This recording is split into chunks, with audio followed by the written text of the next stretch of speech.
बिदुड़ी ने नहीं बोला है, ये प्राइम मिनिस्टर जो हमारे मोदी जी हैं, मोदी जी ने बोला है, ये अमित शाह ने बोला है। ये अरे मोदी जी ने स्क्रिप्ट लिख के दी है। एकदम मोदी जी ने स्क्रिप्ट, एकदम मोदी जी बोल रहे हैं। रमेश बिदुड़ी तो वहाँ पे केवल एक पोस्टर मैन था। उग्रवादी संगठन का एक उग्रवादी है, एक सुदर्शन से, एक उग्रवादी से आप क्या उम्मीद लगा सकते हो? पार्टी जो है अपने आप को जब भी सत्ता से बाहर होती है तो बम ब्लास्ट कराती है। ये पार्टी जब सत्ता से बाहर होती है तो दंगा फसाद आतंकवादी गतिविधियों में इन्वॉल्व होती है। उनकी संसद को विरोध होनी चाहिए, उसे तभी तक जेल जानी चाहिए। सुप्रीम कोर्ट का एक एडवोकेट जो है रविशंकर बैठा हुआ वो दल्ला, और उसके बाद से भी वो पीछे बैठा हुआ मुस्कुरा रहा, बाकी लोग मुस्कुरा रहे। सुनो सुनो सुनो, आज देखो दलाली मत करो, दलाली मत करो, दलाली मत करो। आप ही बताइए कि दानिश सलीम ने क्या गलत बोल दिया, क्या गलत बोल दिया? उससे क्यों डरूंगा? अरे एक आतंकवादी है, एक आतंकवादी है, एक आतंकवादी है। आतंकवादी से हम क्या सोच सकते हैं? जवान एक आतंकवादी है, कार्रवाई करेंगे आप? एक आतंकवादी। अरे अभी तो जेल गया था मैं, बात का केस में उसका एकदम जाएगा, एकदम जाएगा वो। से देख रहे हैं जिस तरीके से कुंवर दानिश अली को भरी संसद में शब्दों का प्रयोग किया गया। देखिए इसको हम किस तरह से देखें। बीजेपी जो है, बीजेपी जिसके लिए फेमस हो, बीजेपी ने इस तरह का काम किया है।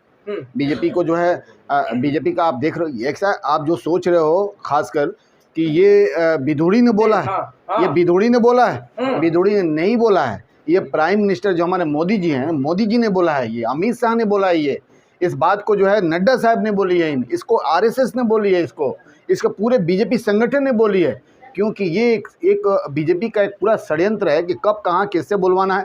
इससे पहले आपने देखी थी कि मुजफ्फरनगर में एक कांड होता है। आप कह रहे हैं मोदी जी ने स्क्रिप्ट लिख के दी है। एकदम मोदी जी ने स्क्रिप्ट लिख के दी। आप देखिए, बिदुड़ी बोल रहे हैं, आप कह रहे हैं मोदी जी बोल रहे हैं। एकदम मोदी जी बोल रहे हैं। रमेश बिदुड़ी तो वहाँ पे केवल एक पोस्टर मैन था कि जो वहाँ पे खड़ा होकर बोलता। अब देखो, अगर मोदी जी नहीं बोलते तो उस सदन में हमारा स्पीकर है, स्पीकर वहाँ बैठा है, स्पीकर वहाँ पे हंस रहा है। पीछे उसके जो है आप देखो वहाँ पे बर्तन थे वहाँ पे, और उसके साथ साथ जो है दो बड़े नेता जो है, उनका नाम हमें याद नहीं आ रहा, वो दो बड़े नेता वहाँ पे रहते हैं। और उसके बाद से वो दोनों मुस्कुरा रहे होते हैं और उस पर कुछ भी नहीं होता है। यानी कि बीजेपी जो है पहले से ये प्लानिंग कर चुकी होती कि रमेश बिदुड़ी साहब को क्या बोलना है। और बुलवाया किससे गया? एक गुज्जर फैमिली से बुलवाया गया, एक ऐसे फैमिली से बुलवाया गया कि जिसकी बातों को एक लार्ज अमाउंट में जो फैल सके, और उसमें जो है इसमें हिंदू मुस्लिम के एक में रंग दिया जा सके। ये टोटल ये षड्यंत्र है, ये टोटल साजिश है, लेकिन सवाल ये है कि जिस तरीके से सुदर्शन न्यूज चैनल के जो मालिक हैं सुरेश चौहान के, उन्होंने कहा है कटुए को कटुआ नहीं बोला जाएगा, अरे वो मुल्ला नहीं बोला जाएगा, क्या बोला? अरे भैया, वो उग्रवादी संगठन का एक उग्रवादी है। जो उग्रवादी संगठन का एक उग्रवादी है तो उग्र भाषा का वो यूज नहीं करेगा, और उग्रवादी तंत्र का वो यूज नहीं करेगा तो क्या बोलेगा? उससे आप ये सोचो, उससे आप एक सुदर्शन से, एक उग्रवादी से आप क्या उम्मीद लगा सकते हो? बीजेपी आरएसएस तो वो एक ऐसी पार्टी है जिसका दुनिया का सबसे पहला कट्टरपंथी, दुनिया का सबसे पहला आतंकवादी कौन था? आपको मालूम है? जो हमारे गांधी जी को मारा था। उसका नाम हम बताना नहीं चाहते, वो पॉपुलर होगा और बड़ा होगा। तो आप सोच सकते हो कि जिसकी पार्टी की शुरुआती आतंकवाद से होती है, जिसकी पार्टी हमारे बापू की जो है मौत से होती है, उसको मार के होती है, और उस पार्टी का जो प्रचार करने वाले वो उग्रवादी नहीं होगा, आतंकवादी नहीं होंगे, तो और क्या होगा? आप सोच सकते हो कि ये पार्टी जो है अपने आप को जब भी सत्ता से बाहर होती है तो बम ब्लास्ट कराती है। ये पार्टी जब सत्ता से बाहर होती है तो दंगा फसाद आतंकवादी गतिविधियों में इन्वॉल्व होती है। आप देख सकते हो कि जो हेमंत करकरे हैं, हेमंत करकरे चौहान के बोले राष्ट्रवादी पत्रकार हो, आप कह रहे हो उग्रवादी। कैसे राष्ट्रवादी पर उसकी एक भी आप बताओ कि जो राष्ट्रवाद के लिए कोई काम किया हो? राष्ट्रवाद किसे कहते हैं? राष्ट्रवाद आपके मीडिया के चैनल के बात से मैं बोल रहा हूँ। आप भी बताओ कि अपने चैनल से, कि आप मीडिया मैन हो, आप अगर दलाल नहीं हो, अगर आप पत्रकार नहीं हो, तो मैं आपसे पूछना चाहूँगा कि आप बताओ कि आप जो देशभक्त किसे कहते हैं और देश विरोधी किसे कहते हैं? देशभक्त तो उसे कहेंगे, आपको कहेंगे, बाकी लोगों को कहेंगे जो देश की बातें करे, जो अरे भैया पहले सुन लो पहले एक बात को, जो सबको लेके चले, एक बात करें, गठजोड़ की बात करें, हिंदू मुस्लिम की बात करें, यहाँ पे एक धागा में पिरोने की बात करें। लेकिन यहाँ पे बीजेपी जो है अपने से जो कार्य नहीं करती है, अपने किसी संसद से करवाने की कोशिश करती है, अपने कोई कार्य नहीं करती है तो किसी टीचर से कहलवाती है और बच्चे को ऊपर अटैक करवाती है। अपने नहीं करती है तो वो सुदर्शन जैसा, वो निठल्ला, वो उग्रवादी, वो आतंकवादी, और उससे काम कराती है जिससे जेल जाना चाहिए। अभी मेवात केस में एकदम उग्रवादी है। अभी मेवात के केस में, मेवात में जो आप मालूम है ना, मेवात में नूह वाले में सबसे पहले उस चैनल पे जो केस हुआ उसके जो प्रोड्यूसर था उसको जेल में डाला गया। तो आप सोच सकते हो कि ये संगठन क्या कर रही है, ये संगठन देश को कहाँ ले जा रही है। और विधुरी जो है, जो दानिश अली, अब ये सोच सकते हैं देश की हालात कितनी बदतर होती जा रही है। जब एक सांसद एक दूसरे सांसद को, वो भी संसद भवन में बैठ के, और वहाँ पे उसे कहता है कि ए मुल्ले, ए कटुए, इस तरह का शब्द का यूज करता है, उसे आतंकवादी बोलता है। तो आप सोच सकते हैं कि उसकी सोच कैसी मेंटलिटी है, और सोच सकते हो वो कितना उग्र था, किस तरह का उग्रवादी है। तो मैं तो कहूँगा विधुरी खुद उग्रवादी है, मैं कहूँगा विधुरी खुद आतंकवादी है, और आतंकवादी पार्टी से जुड़ा हुआ तो आतंकवादी सोच रखेगा। और उस सोच को अगर सुदर्शन न्यूज़ के चैनल का जो क्या बोलते हैं, उसका नाम क्या है, सुरेश चौहान जो उस तरह की बात कर रहा था, इसमें कोई गलत नहीं, कोई आपत्ति नहीं, क्योंकि बीजेपी इसी के लिए जानी जाती है। बीजेपी ने तो सो को नोटिस जारी किया है ना, कारण बताओ, नोटिस भेजा है किसको, क्या आप नहीं लेंगे? आप ही बताओ, आप बताओ पार्लियामेंट के सबसे पहली बात है कि ये बताओ कि सेम ऐसी घटना होती है। राहुल गांधी जी क्या बोल दिया, राहुल गांधी ने ये कहा कि मोदी नाम के ही लोग चोर क्यों हैं, और इतना लेके वो बाहर फॉरेन क्यों जा रहे हैं। तुरंत उनका त्वरित कार्रवाई होता है, तुरंत निष्कासित होता है। जज साहब जो 1 महीना में अपना डिसीजन देते हैं, और राहुल गांधी को जो उनको क्वार्टर से उनको बाहर कर दिया जाता है।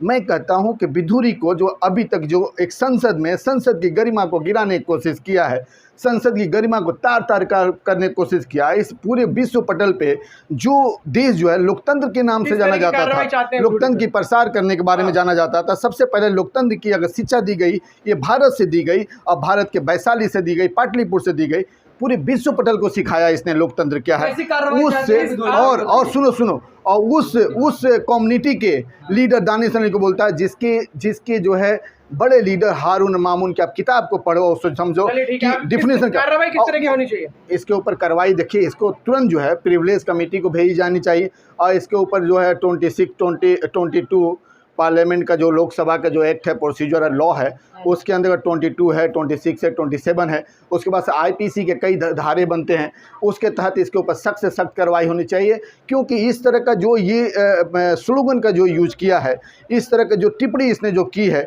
इस पर कार्रवाई होनी चाहिए, और इस पर प्यूनिटिव एक्शन होना चाहिए। एज पर लॉ, इस पर प्रोसीजर लॉ जो है, इसके ऊपर कार्रवाई होनी चाहिए।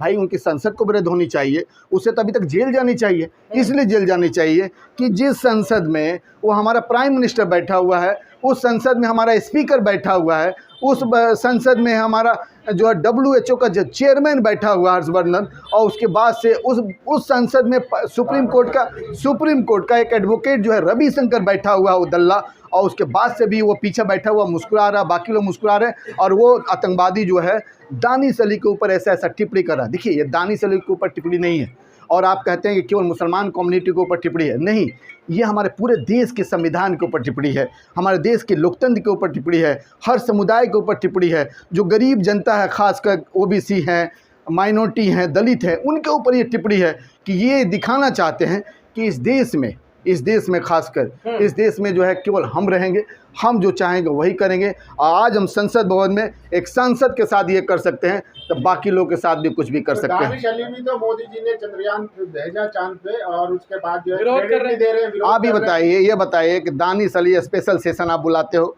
स्पेशल सेशन में आप जो बोलने के दानिश अली को मौका दिया, तो दानिश अली ने चंद्रयान 3 के बारे में उन्होंने बताया, मैं उसको बाकायदा देखा। दानिश अली ने क्या बोलने की कोशिश की, क्या गलत भी। उन्होंने कहा कि इसकी जो शुरुआत, इसकी नींव जो रखने वाली है वो कांग्रेस पार्टी है, इसकी नींव रखने वाली कांग्रेस पार्टी है। उस सब का पोखरण के बारे में भी जिक्र किया कि सबसे पहले श्रीमती हमारी जो है माननीय जो लीडर जो है इंदिरा गांधी जी ने पोखरण का पहले जो है परमाणु का परीक्षण किया, उसके बाद अटल बिहारी वाजपेयी सेकंड का किया। तो उन्होंने यही बताने की कोशिश की जो नींव जो है आज का नहीं है, न्यू इसका फाउंडेशन। सुनो देखो, दलाली मत करो, एकदम पत्रकार है आप। सुनो, पहले बात ऐसा है, दलाली मत करो, पहले बात को सुनो। दानिश अली ने आप ये बताओ दानिश अली क्या गलत किया, ये बताओ कि आप ये पैंट शर्ट ये जीन्स पहने हुए हो, ये क्या बीजेपी ने आपको दी है? इसके पहले आपके बाबा दादा, अरे सुनो, आप जो यूनिवर्सिटी में पढ़ के आए हो, क्या वो मोदी जी ने दिया? क्यों नेहरू जी और राजीव गांधी और बाकी जो प्राइम मिनिस्टर हैं उन्होंने बनवाया उसको? मौलाना आज़ाद ने उसको बनवाई, उसकी फाउंडेशन रखी है। तो सबसे पहले जो आप जो अचानक वो कच्छा नहीं पहन लेते हो, पहले नंगे घूमते हो, उसके बाद कच्छा पहनते हो, फिर जीन्स पहनते हो, फिर आप आते हो और ये बोलना सीखते हो। तो आप ही बताइए कि दानिश अली ने क्या गलत बोल दिया, क्या गलत बोल दिया उन्होंने? आप ये बताओ, चंद्रयान की बात करते आप, अरे सुनो, चंद्रयान की आप बात करते हैं, उन्होंने यही कहा ना कि चंद्रयान में अभी तक जितने भी लोग हैं लंच पैड बनाने वगैरह में 1700 लोग हैं जिनको जो है 1800-1900 महीने से सैलरी नहीं मिली उन्हें। तो उन्होंने क्या गलत बोल दिया उन्हें कि वो आतंकवादी ने उनको आतंकवादी बोलने की कोशिश की। भी कार्रवाई होगी।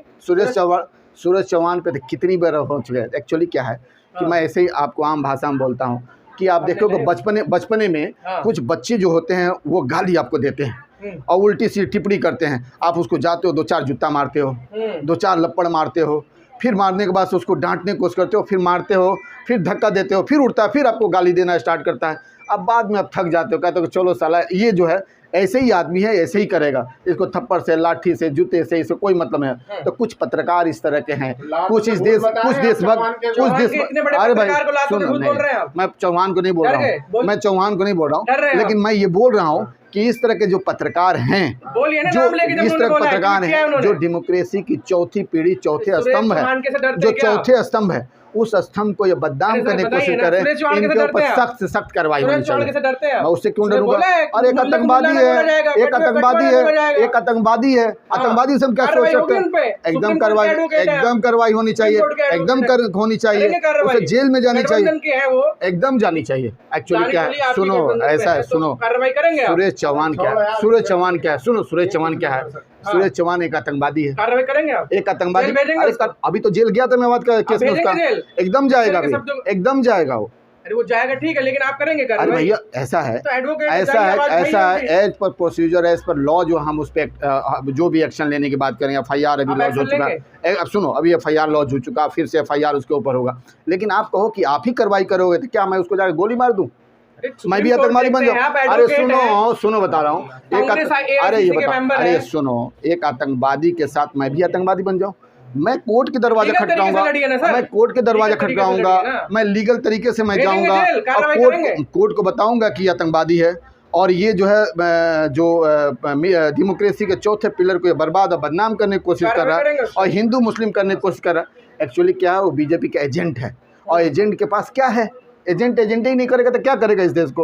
और ये हाँ, बिधोड़ी पर आजीवन प्रतिबंध लगना चाहिए पार्लियामेंट से। बिधोड़ी जैसे लोग को सख्त से सख्त सजा मिलनी चाहिए। अभी जो तुरंत इसको प्रिविलेज कमेटी में इसको भेजनी चाहिए पार्लियामेंट्री, और उसके बाद इसके ऊपर एक्शन लेनी चाहिए और इसको संसद से बाहर किया जाना चाहिए और इसके ऊपर प्रतिबंध जो है आजीवन लगानी चाहिए कि आने वाले पीढ़ी को कम से कम ये सीख मिल चुके कि इस तरह का जो भी अपशब्द का, इस तरह का टिप्पणी हम करेंगे तो हमारे ऊपर भी ऐसा ही होगा। क्यों?